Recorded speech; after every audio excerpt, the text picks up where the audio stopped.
Welcome to Real Estate in Real Time. I'm Woody Zimmerman here with Mark Skibowski, Remax Lakes. Welcome to the show. Good morning. How are you? Doing well. Yourself? Hanging in there. Getting a little bit of sun. Out running a little bit. Yeah, I got some Weather's sun. been great. Yeah. Yeah, you're a little tanner. I was out mowing the yard. Of course, baseball. It's baseball sectional season, so I got some sun from that. But I also had a spring cold this past week. And so those are not fun at all. No, they're not. I'm getting over my coughing and hacking, whether it's allergies or not. But I think I'm past it. Yeah, me too. I'm past it. Yeah, me too. So getting definitely outside doing some stuff. It's kind of nice. Mm-hmm. Right, that's what I've noticed. So, yards are looking great. Yeah. Curb appeal. Everything's greening up. It looks much better now than it did a month ago. Yeah, for sure. And people are gearing up for like graduation parties and things like that. So people are putting in the mulch and anniversaries. Mine's this week. Oh yeah, 39 years. 39. Wow, hey, congrats. Holy moly. Yeah. Yeah, that's a big deal. That's a big deal. Mm-hmm. Absolutely. I was 8 when I got married. Yeah.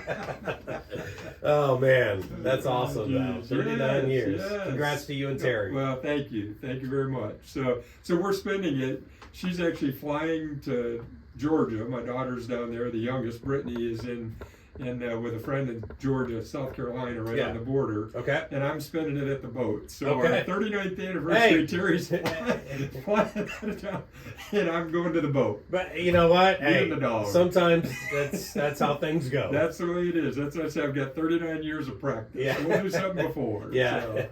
Good It's stuff. all good. Good stuff. All right. So you wanted to talk about the importance of having an agent. Yeah, and this seems a little self-serving being I am an agent, but why would I tell anybody, hey, no, you don't need an agent to do what you're doing? There are definitely some benefits if you're a buyer and working with an agent and finding a house. Mm-hmm. And when I say working with an agent, that means picking an agent and working with that agent. Yeah. It makes the process that much easier for you. You don't have to call 5 agents to get into 5 different houses. So just like we talked about a pre-approval with a lender, have a relationship with a lender, have a relationship with an agent. It really makes sense for you to do that before you start the home buying process. Okay. So, whether that's you find one on the web, whether you get a referral from a friend of yours, hey, I've worked with this person, whatever that is, pick an agent and work with an agent. Mm-hmm. And now, why? Yeah. Well, there's a lot of things that go into today's real estate market and the successful purchase of a home or the successful sale of a home. Mm-hmm. So, but we're going to focus on the buy side. Okay. So the market's changed a lot. There's a lot of information out there. You can get information overload very quickly. Yeah. Very quickly. You can get, disrupted very quickly. Am I buying in the right place? Is that the right price? All of those things. Am I going to follow the process correctly? Mm-hmm. What's wrong with this house? What about this neighborhood? So a lot of times that agent has got the experience with specifically those neighborhoods. Yeah. So just like we talk about lenders, you should use a local lender. Mm-hmm. Find an agent in the community that you're going to work in. Mm-hmm. Very rarely do I drive to Fort Wayne to show property. Sure. Now, I have access to that information, but do I know anything about the schools in that area? Do I know anything about the utilities in that area? Do I know anything about the neighborhood? Yeah, we can all look at numbers. We can, and everybody has access to it today. That's kind of what's changed in real estate through the years that I've been in it. Before, you had a book with one picture. Yeah. And you had to go to the real estate office and say, hey, I'm interested in looking at a house, and they'd Xerox a copy of a page, and then the agent had all the information. Well, with the improvement in technology nowadays, that information is available on Zillow, realtor.com. Some of it's not correct. Yeah, right. Some of it is not correct, but you can at least have access to stuff. Mm-hmm. And that's where, again, working with an agent, we have access to the source, which is the MLS, which is what other agents have put that information in. So we've got access to the specific, hopefully correct information for the house. Again, providing the agent inputs correctly. Mm-hmm. We get questions a lot of times, why does Zillow say this but yet you say this. Well, what I'm saying is directly out of the MLS. That's what the agent has input for that particular property.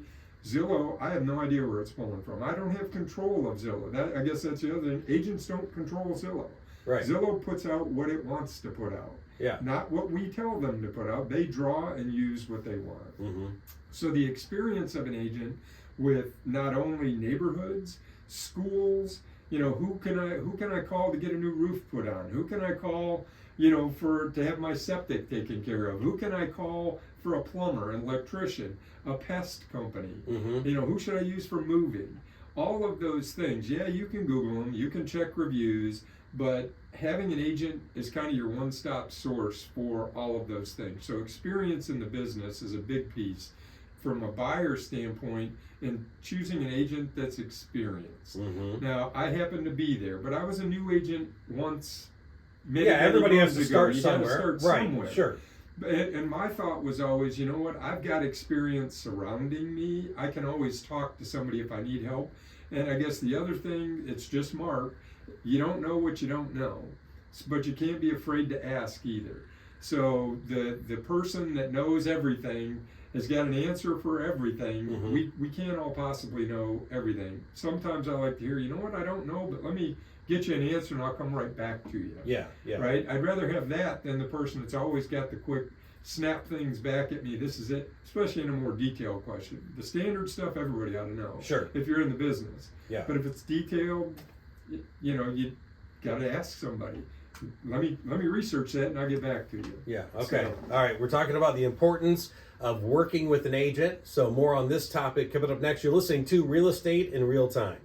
Welcome back. You're listening to Real Estate in Real Time, and we're talking about the importance of working with an agent when buying a property. And actually, I was just on the phone with a friend of mine who is an agent, just became an agent down in Nashville, Tennessee, one of the biggest booming markets out there, and she is struggling really, really hard because she's brand new. Yeah.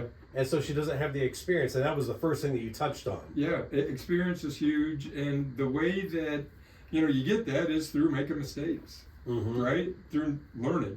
I mean, and you take ownership if you make a boo-boo. I've made my fair share. I'm not going to sit here and say I'm perfect. I've done everything the way that it should be done. I actually had one time where I had a client that had a couple of options they wanted to do with a purchase agreement on a counter offer. I had the listing, we were countering. So I sent both options. Well, I was out of the office running around in a hurry, They sent back the option that they wanted. Well, in my office, they grabbed the wrong one and sent the wrong one out. No. Whose mistake was that? I didn't review it. Yeah. So I ate that. Yeah. I mean, it was a couple of $1,000. And as a new agent, you don't have to. Take your time. That would be my biggest advice to a new agent: is take your time and ask questions. Yeah. Don't play the expert, because you're not. Yeah. You might have the education to become a licensed agent, because we do have to take 90 hours of training nowadays to become a broker. Plus you have continuing ed as well. You have continuing ed, 12 hours a year that you have to do. But the licensing course teaches you the state laws. It teaches you how many square feet there are in an acre, what a township is, what a range is. I couldn't even tell you all that stuff. Now I haven't used it in 20 years. Yeah. But I can tell you there's 43,560 square feet in an acre if I need to calculate, what's out there. That's what I remember out of the whole class. Yeah. Out of the whole thing. That, and there's 9 state real estate commissioners. Yeah. There are 9 state real estate commissioners. Yeah. That's what I remember out of that class. But it's a good baseline for everybody to have the same benchmark as far as the education goes. After that, it's the brokerage that you affiliate with and how they train. And unfortunately, in the last couple of years, there have been so many new agents, so many brand new people coming in, and not a whole lot of training going on. I'll leave it at that. Okay. I'll leave it at that. Yeah. So pick an agent, get a relationship with that agent based on their experience, their education. What does an agent really do for you as a buyer? They assist you in negotiating. Which, the art of negotiation is very, very tough. People may think that they know how to do it, but they really don't. They don't. And, I'm not going to, everyone is different. That's what I would say. Every negotiation is different that I've been in. It doesn't matter. People are, well, what do you think the norm is? What do you think they're going to do? Well, that's part of it. What do you think they're going to do? And my advice is always, you know what? What's best for you? Let's do what's best for you, not worry about what they're going to do in our response. Yeah. So it's negotiating not only price, many times it's negotiating possession, negotiating on inspections. That's the second round of negotiations is inspections. Now, the last couple of years didn't have to deal with it. Yeah. Right? Because they were waived. If you wanted to buy, yeah, the seller would take one with the waived inspections. Well, we're back to, hey, the market is where it should be. You should ask the seller to make repairs if they're necessary, if they meet the requirements out of the purchase agreement. So, and along with that is the contracts. When I say that all you learn in real estate course is, how many 9 commissioners, how many square feet there are on an acre, that kind of stuff. You learn the importance of what the contracts mean. You may not get training specifically in our contracts because they change every year, but real estate involves contracts. If you can't understand contracts, if you can't explain the contract to the buyer, you can get in some deep doo-doo, for lack of better terminology. You can, for your buyer and yourself. Yeah. So you need to understand the contract and be able to communicate to the buyer what those contract terms mean. So, pricing, coming up with the right price. And granted, what have I been saying here lately? In certain price ranges, the price is what the price is. But you don't want to offer stupid offers. I mean, I'll say, look, here's what the comps say. In all likelihood, it will appraise at that number. Yeah. You're making that decision. So you're talking with the buyer about that. And the bottom line, all of this goes to when you're selecting an agent, trust. You've got to trust that the agent has your best interest at heart. You really do. I mean, when people are hungry and they're just trying to get a deal done. Yeah. You've dealt with it before, whether it's buying a house or not. Yeah. When they're pushy. I don't like that happening to me, so I don't do that to people. In fact, I tell them a lot of times, I'm not going to ask you. You tell me when you're ready to buy. Yeah, I've seen so many people see a house for sale, then they call up the listing agent as if that listing agent is going to be working for them. They're working for the seller because that trust that they have is between already there. The seller and the agent. Right. Yeah, they've got a relationship already. You're coming in. Granted, they want to sell, but have a buyer's agent that goes out and works for you. Now, again, trust is important. Whether you are using the listing agent or not, you got to trust that they're not trying to railroad you or just make a sale. Yeah. That is probably the biggest thing for me. I get many times, Mark, you're not asking me why. Are you ready to buy on this? Well, you'll tell me if you're ready. I mean, I'd say that up front. Look, when you're ready, you tell me. I will not be. You want to buy? You want to buy? You want to buy? You want to buy? I mean, yeah, I'm a salesperson. I'm going to ask those questions, trying to lead you to that. But if you're not ready, you're not ready. Yeah. You've got to trust that agent has the best interest or your best interest at heart. Yeah, lots of things at play that a lot of people just want to go FISBO and save money. Really, at the end of the day, I think doing it this way, you can actually save more money. You can save more money long term. Make a better decision long term. Yeah, absolutely. Hey, your contact information? Sure. Website, skibowskiteam.com. Phone numbers, 834-1233. And look for our mugs on TV as well. You've been listening to Real Estate in Real Time. Have yourself a wonderful weekend.